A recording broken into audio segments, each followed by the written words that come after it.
प्रचंड बोल मस्तकों के झुंड, आज चंद्र की घड़ी की तुम गुहार दो।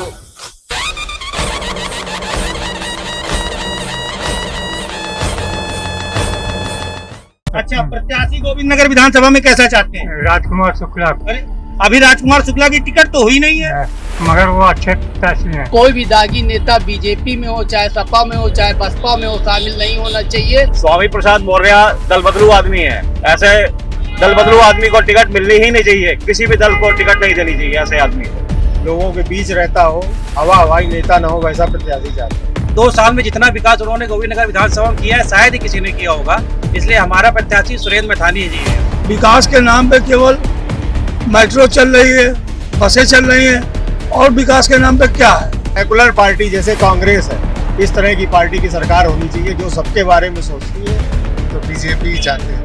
देखिए, अखंड भारत में ना आप दलित हूँ, ना पिछड़े हूँ, ना मैं सिख हूँ, ना ईसाई हूँ, ना ये शर्मा है। सरकार तो मैं सिर्फ और सिर्फ भाजपा चाहता हूँ। आज तक किसी स्कूल में ऐसे सीटें दी गई हैं जिसमें तो बड़े स्कूल हो, नामी ग्रामीण स्कूल हो, उसमें किसी में सीटें नहीं दी गई हैं, लेकिन भाजपा सरकार में सीटें दी गई हैं।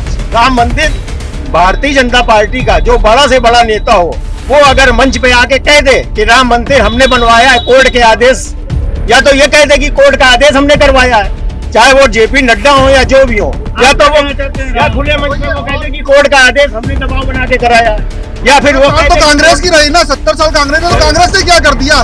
कांग्रेस ने 84 के दंगे के अलावा और कुछ किया है? ये वही लोग हैं जो कहते थे रामलला हम आएंगे, तारीख नहीं बताएंगे। अब जब मंदिर बन रहा है तो तब कह रहे मंदिर बन गया, ताला राजीव गांधी ने खुलवाया था, राम जन्मभूमि फायदा उठाया उस चीज का, उठाते ना आपको किसने मना किया था? आप बताओ ना, मंच पे कहो कि हमने कोर्ट को कह के हमने फैसला करवा दिया। अगर जेपी नड्डा की हिम्मत हो तो कोर्ट का है, कोई कोर्ट से जबरदस्ती। तो फिर हम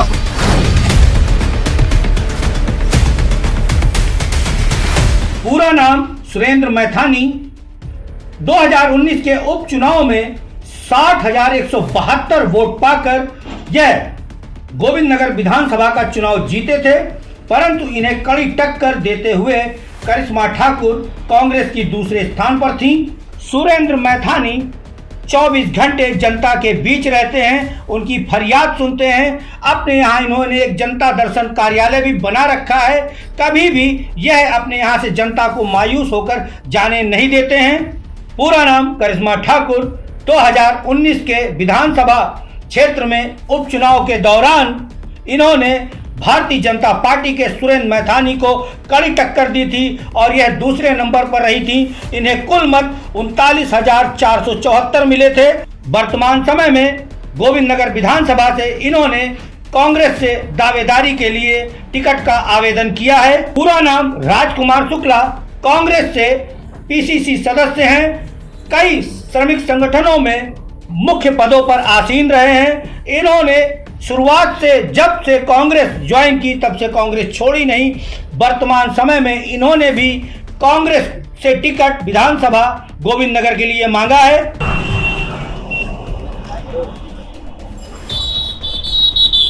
नमस्कार दोस्तों, मैं कमलेश फाइटर आज फिर हाजिर हूं आपके सामने जन एक्सप्रेस डिजिटल प्लेटफॉर्म के माध्यम से। आपको हम बता दें कि आज और अभी सिर्फ और सिर्फ चुनाव को लेकर के चर्चा का बाजार इस बात पर गर्म है कि स्वामी प्रसाद मौर्य ने इस्तीफा क्यों दिया है और वह समाजवादी पार्टी की साइकिल पर सवार क्यों हो गए हैं। हम आपको बता दें कि हमारे जन एक्सप्रेस अखबार ने इस खबर को प्रथम पेज पर छापा है और स्पष्ट रूप से आज हमारे जन एक्सप्रेस अखबार की प्रमुख खबर अब साइकिल पर सवार हुए स्वामी प्रसाद मौर्य है। पूरा विवरण दिया गया है। इसी पर आज हम जानने निकले हैं जनता की राय। जनता से पूछेंगे कि इस चुनावी महासभर में जब आचार संहिता लागू हो गई और उसके बाद अचानक से स्वामी प्रसाद मौर्य के अंदर दलित और पिछड़ों के लिए प्रेम जाग गया, जबकि जब तक सरकार थी, आचार संहिता नहीं लगी थी, तब तक उनके अंदर का दलित और पिछड़ों का प्रेम नहीं जागा था। चलिए आज हम स्टार्ट करते हैं इसी दुकान से जहां पर हम जलेबी खा रहे हैं। ये राजू जलेबी वाले भैया हैं, बहुत ही बहुत ही उम्दा जलेबी बनाते हैं। लाजपत नगर के शहीद भगत सिंह चौराहे पर इनकी दुकान है, बेहतरीन दुकान है। इन्हीं से स्टार्ट करते हैं क्योंकि ये कहीं ना कहीं हमारे कमेरे भाई है, रोज इन्हें कमाना है, रोज खाना है, तो इन्हीं से स्टार्ट करते हैं और पूछते हैं कि इनकी क्या प्रतिक्रिया है। इसके बाद फिर हम आगे बढ़ेंगे। ये बताइए भैया, आप कैसी सरकार चाहते हैं इस बार? इस बार जो सरकार बने वो साफ सुथरी बने, अच्छी छवि वाली बने। कोई भी दागी नेता बीजेपी में हो, चाहे सपा में हो, चाहे बसपा में हो, शामिल नहीं होना चाहिए। ये हमारे भारत वर्ष की आज जो नरेंद्र मोदी जी ने किया है विश्व में, उनका नाम हुआ है, वही छवि भारत के अंदर होनी चाहिए, साफ सुथरी छवि। ये बताइए, अभी अचानक से स्वामी प्रसाद मौर्य जो है भाजपा छोड़ करके चले गए, बड़ा चर्चा का विषय, इस पर क्या कहना चाहते हैं? स्वामी प्रसाद मौर्य जी ने जो कार्य किया है वो अति गलत किया है, गलत तरीके से किया है, क्योंकि मायावती दीदी की पार्टी छोड़ के वो भाजपा में शामिल हुए तो भाजपा की उनको छवि साफ सुथरी दिख रही थी। अब क्या कारण हुआ, ये अंदरूनी बातें उन लोगों के अंदर समझ में आनी चाहिए जो इस चीज को छोड़ छोड़ के भाग रहे हैं। बीजेपी एक सबका कार्य, सबका साथ, सबका विकास चाहती है, चाहे वो कोई सपा का हो, चाहे भाजपा का हो। हम आम नागरिक मिलाकर के आप ये क्या मानते हैं कि स्वामी प्रसाद दल छोड़ के क्यों भागे हैं? उनका अंदरूनी भाई, इस चीज को तो हम नहीं बता सकते, लेकिन ये जरूर है कि जो एक पार्टी छोड़ के दूसरी पार्टी में, तीसरी पार्टी में जा सकता है, चौथी पार्टी में जा सकता है, उसका कोई दायित्व नहीं है। अच्छा, तो ये जनता के सगे हैं कि नहीं है? नहीं, ये जनता के कभी सगे नहीं हो सकते। चलिए अब आगे बढ़ते हैं और लोगों से बात करते हैं, मुलाकात करते हैं। क्या नाम है आपका? दर्शन लाल कोहली। ये बताइए, इस बार चुनाव आ गए हैं तो आप किस प्रकार की पार्टी चाहते हैं? ऐसी पार्टी हो जो देश का विकास करे और सभी का साथ दे। अच्छा बताइए, प्रत्याशी किस प्रकार का चाहते हैं? साफ सभी आला। अच्छा ये बताइए, आज चर्चा में है कि स्वामी प्रसाद मौर्य ने भाजपा पार्टी छोड़ दी, इस पर क्या कहना चाहते हैं? स्वामी प्रसाद मौर्य दल बदलू आदमी है, कभी मायावती, कभी सपा, कभी भाजपा छोड़ के फिर दोबारा से सपा में घुस गए हैं।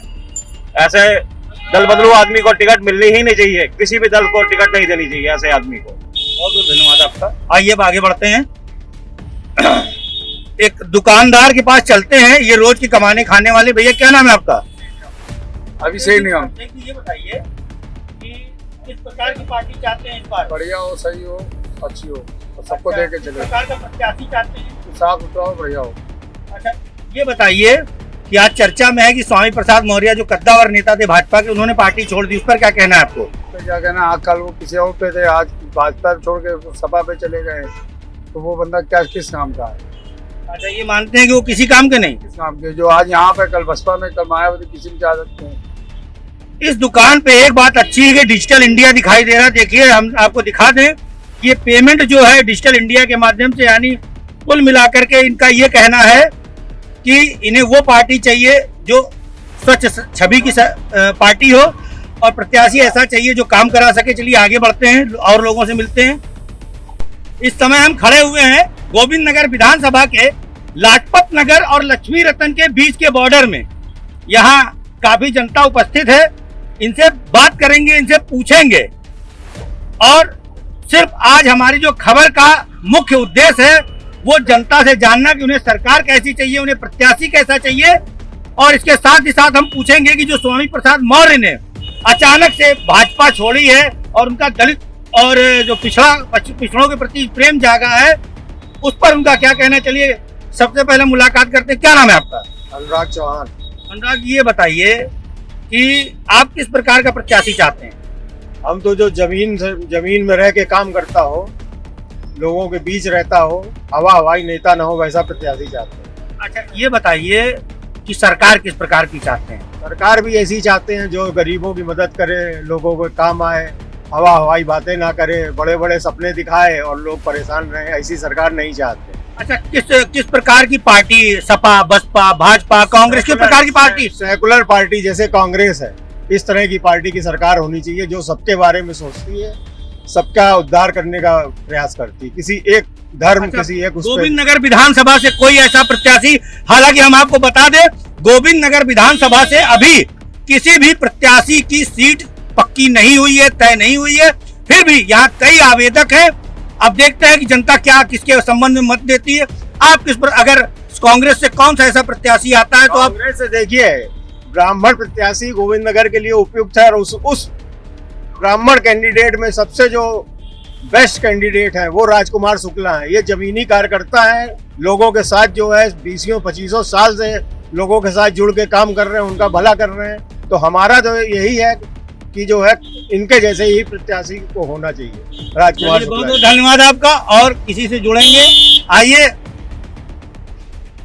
अभी बीच में एक कार आ गई क्योंकि हम रोड पर चालू हो गए थे, इनसे बात करते। क्या नाम है आपका? यमुना प्रसाद दुबे। ये बताइए आप किस प्रकार का प्रत्याशी चाहते हैं? प्रत्याशी वो चाहते हैं जो अपना गरीबों का भला करे और जनता कोई परेशान न हो। जनता पर सरकार किस प्रकार की चाहते हैं? सरकार जो अच्छी चाहते हैं, जैसे पहले सरकार कांग्रेस की चल रही थी, ऐसी सरकार चाहते हैं। ऐसी सरकार चाहते हैं? हाँ, कांग्रेस सरकार आएगी तो जनता का भला होगा। हमारे सामने कुछ और लोग आए हैं, उनसे बात करेंगे। क्या नाम है आपका? परमजीत सिंह। ये बताइए किस पार्टी में है आप?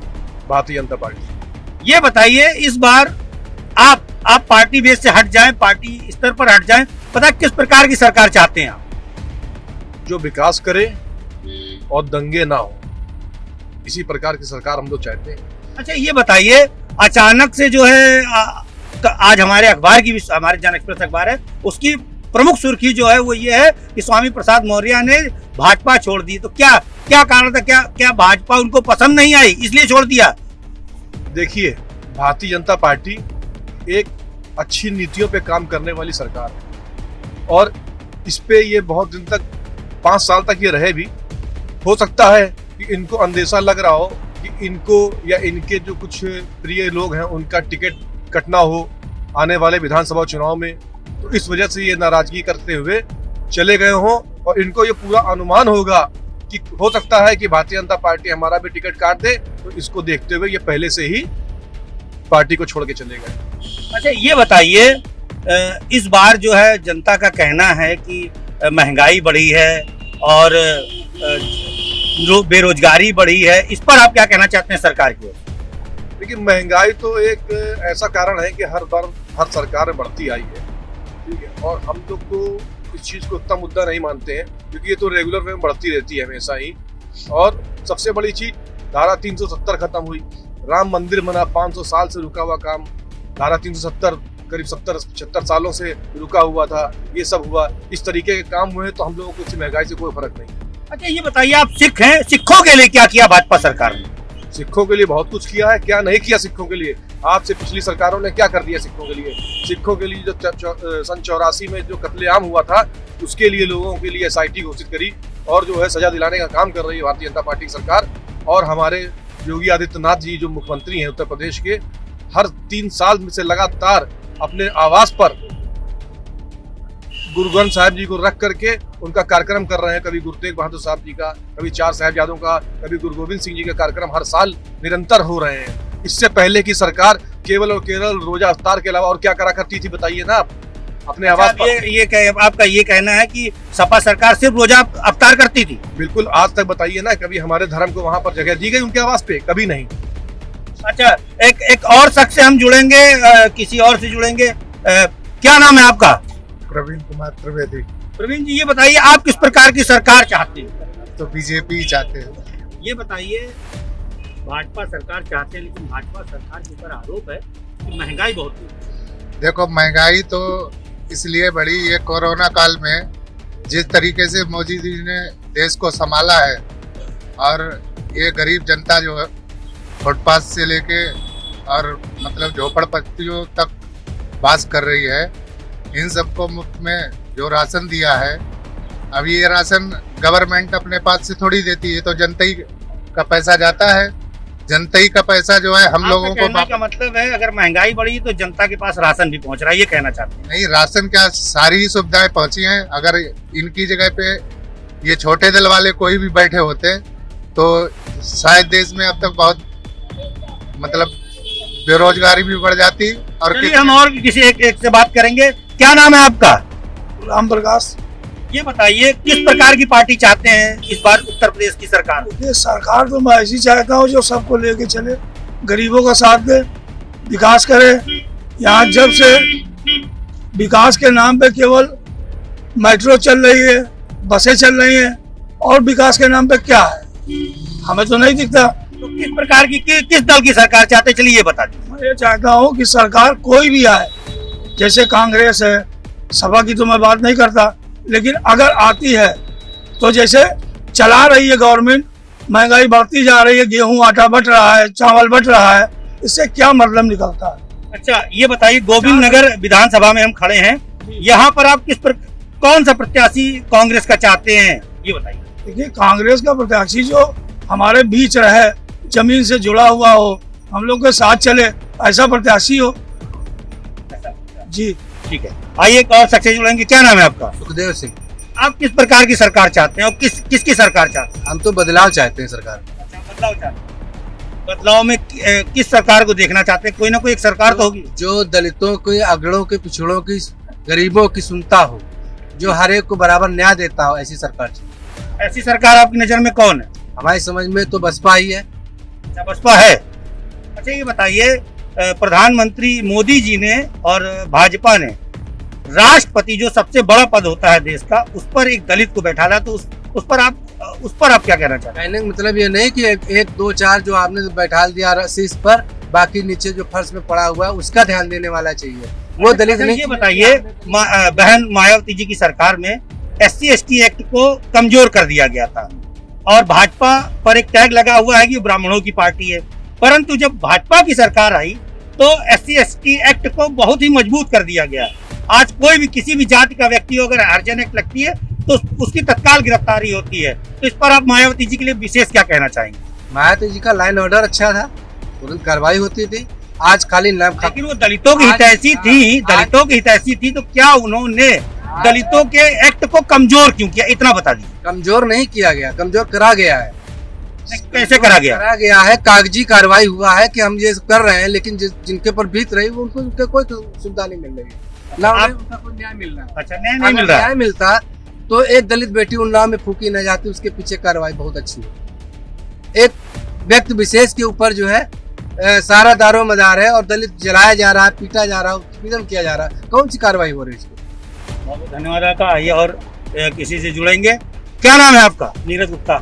नीरज गुप्ता जी, ये बताइए किस प्रकार का प्रत्याशी चाहते हैं? हमारे यहाँ तो सुरेंद्र मैथानी जी प्रत्याशी हैं और वही रहेंगे, और उन्होंने मतलब अपने कार्यकर्ताओं के लिए बहुत किया है। जो 2 साल कार्यकर्ताओं के लिए किया, जनता के लिए तो नहीं किया ना? जनता के लिए भी किया है। 2 साल में जितना विकास उन्होंने गोविंद नगर विधानसभा में किया है, शायद ही किसी ने किया होगा, इसलिए हमारा प्रत्याशी सुरेंद्र मैथानी जी है।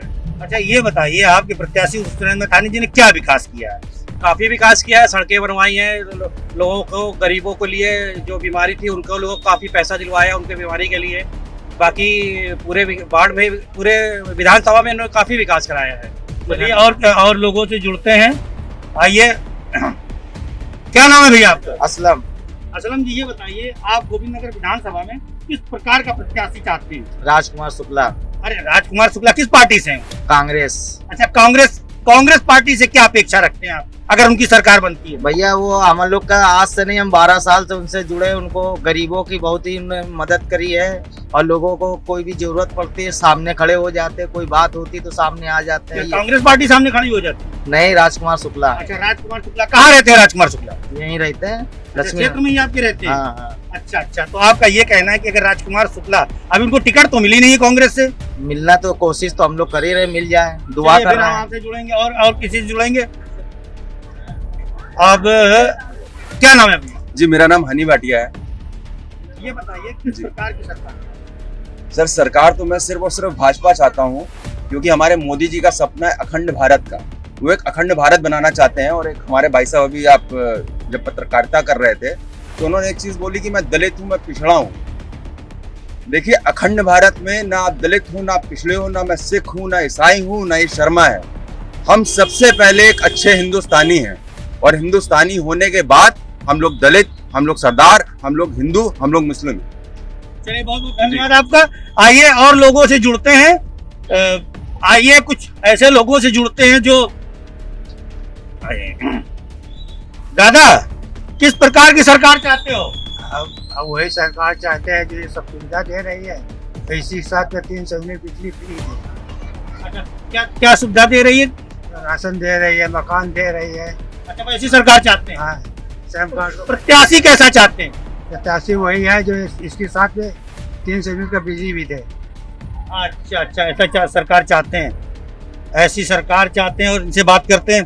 दादा, क्या नाम है आपका? विजय शंकर। ये बताइए, किस प्रकार की सरकार चाहते हैं? कांग्रेस सरकार चाहते हैं। अच्छा, कांग्रेस सरकार चाहते हैं। क्यों कांग्रेस सरकार क्यों चाहते हैं? क्योंकि वो अच्छा काम करती थी। अच्छा, प्रत्याशी गोविंद नगर विधानसभा में कैसा चाहते हैं? राजकुमार शुक्ला। अरे, अभी राजकुमार शुक्ला की टिकट तो हुई नहीं है। मगर वो अच्छे प्रत्याशी हैं। अच्छे प्रत्याशी, चलिए कोई बात नहीं। बहुत बहुत धन्यवाद आपका। आइए फिर चलते हैं उसी भीड़ के पास, वहाँ के फिर कुछ भीड़ के लोगों से बात करेंगे। क्या नाम है भैया आपका? मेरा नाम गौरव शर्मा है। गौरव जी, ये बताइए, किस प्रकार की सरकार चाहते हैं देश में? देखिए सरकार, किस प्रकार की सरकार चाहते हैं उत्तर प्रदेश? देखिए उत्तर प्रदेश में सरकार हम चाहते हैं जो बदलाव करे, और बदलाव हमने देखा है भाजपा सरकार में। हमारे मुख्यमंत्री जी ने जो बदलाव किए हैं। अच्छा, आप क्या भाजपा ही हैं? हम भाजपा ही नहीं है, लेकिन हम भाजपा को सपोर्ट करते हैं। भाजपा को सपोर्ट करते हैं। अच्छा, ये बताइए, भी आज स्वामी प्रसाद मौर्य तो भाजपा को उल्टा सीधा उन पर ढेरों आरोप लगा करके पार्टी को छोड़ गए, तो कैसी पार्टी भाजपा?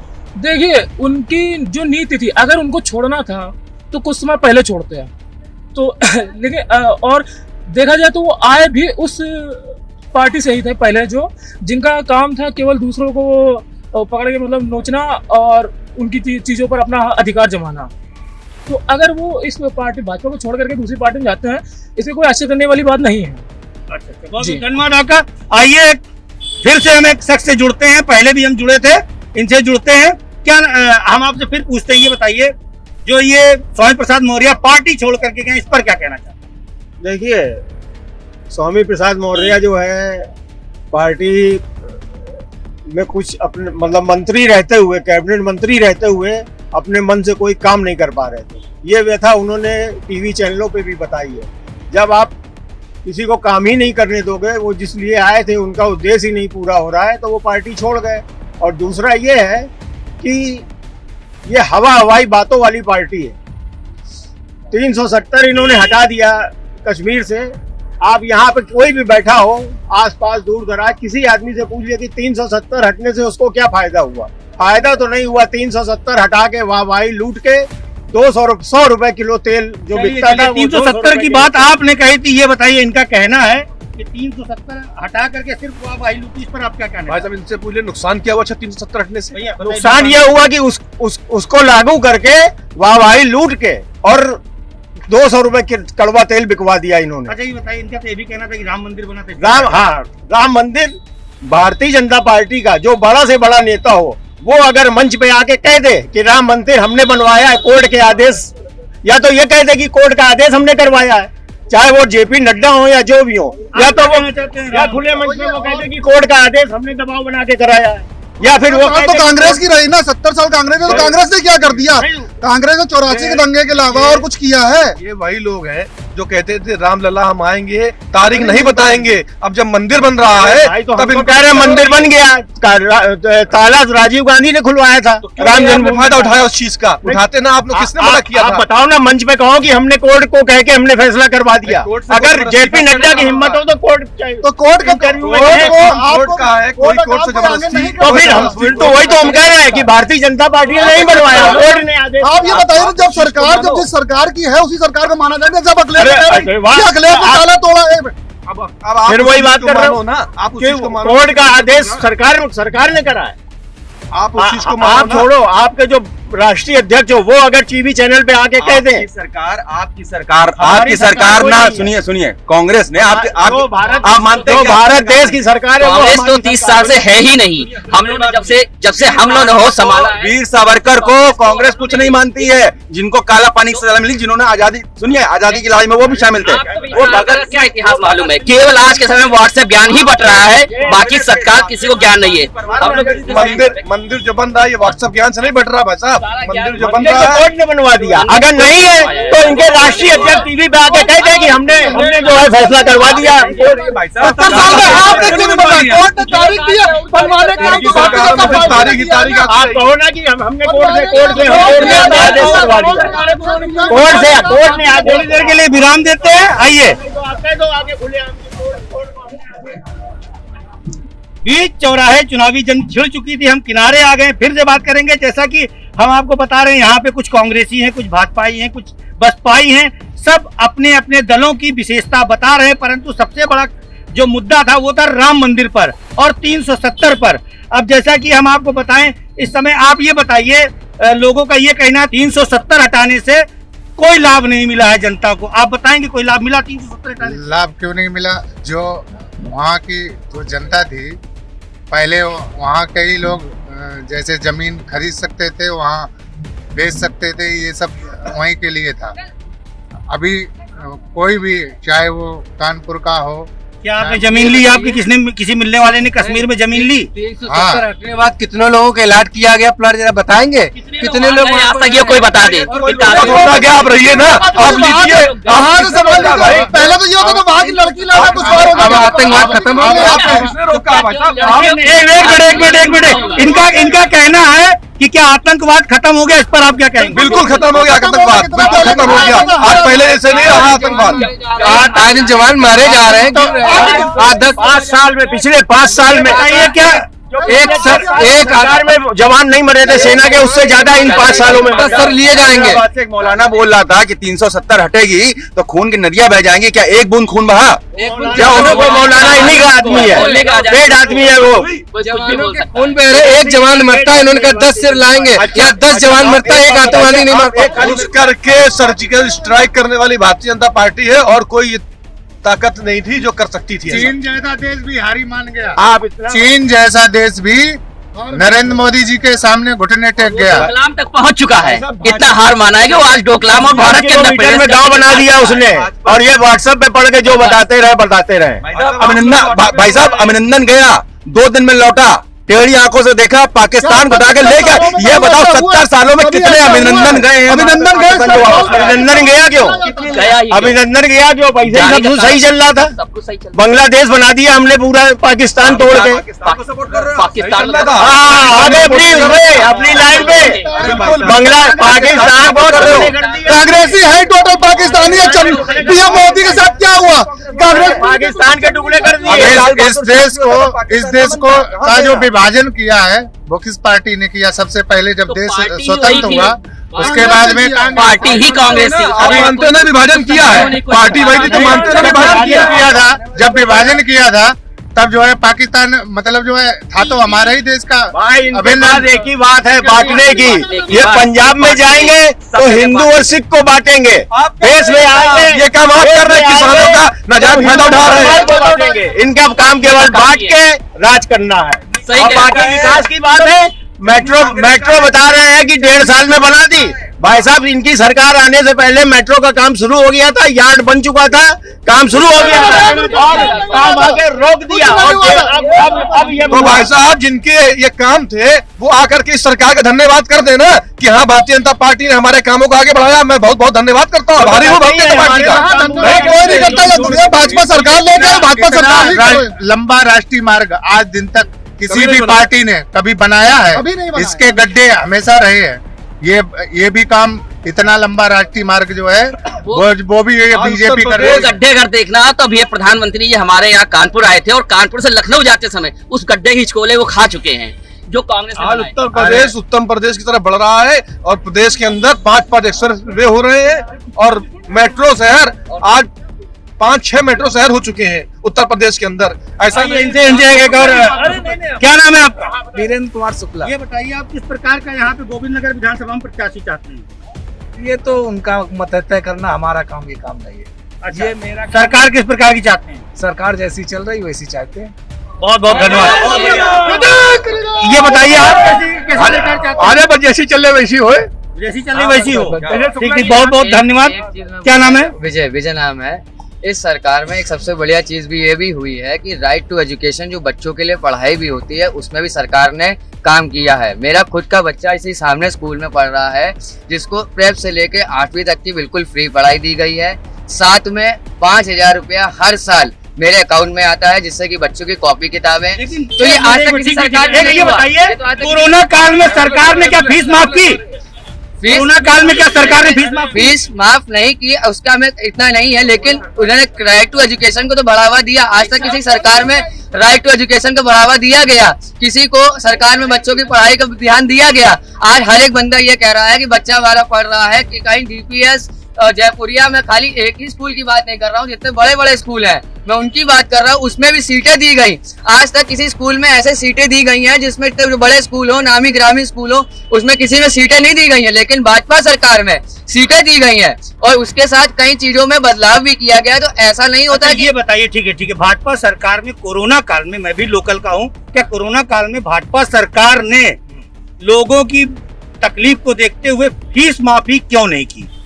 देखिए, फीस माफी का मैं इसलिए अभी इसमें कुछ नहीं कह सकता हूं क्योंकि उसका मुझे कोई आइडिया नहीं है, लेकिन जो चीज का मेरे को आइडिया है मैंने आपको वो चीज बताई। ये बताइए फीस माफी पर क्या बोलना चाहिए? फीस माफी का ये, मैं इसी स्कूल की बात कर रहा हूँ। कोरोना काल में जिनके बच्चे पढ़ते थे, पढ़ने में ठीक थे, उनकी आय का स्रोत खत्म हो गया है। उसके उदाहरण मैं आपको 2-4 बच्चे अभी दे सकता हूँ। यहाँ भी एक बच्चा खड़ा है जिसकी फीस न जमा हो पाने के कारण इन्होंने ना हाई स्कूल की मार्कशीट दी है, ना इंटर की दी है, यही गुरु नानक स्कूल ने। मैं अभी धन्यवाद। यहीं पर यहाँ की सभा को यहीं विराम देते हैं।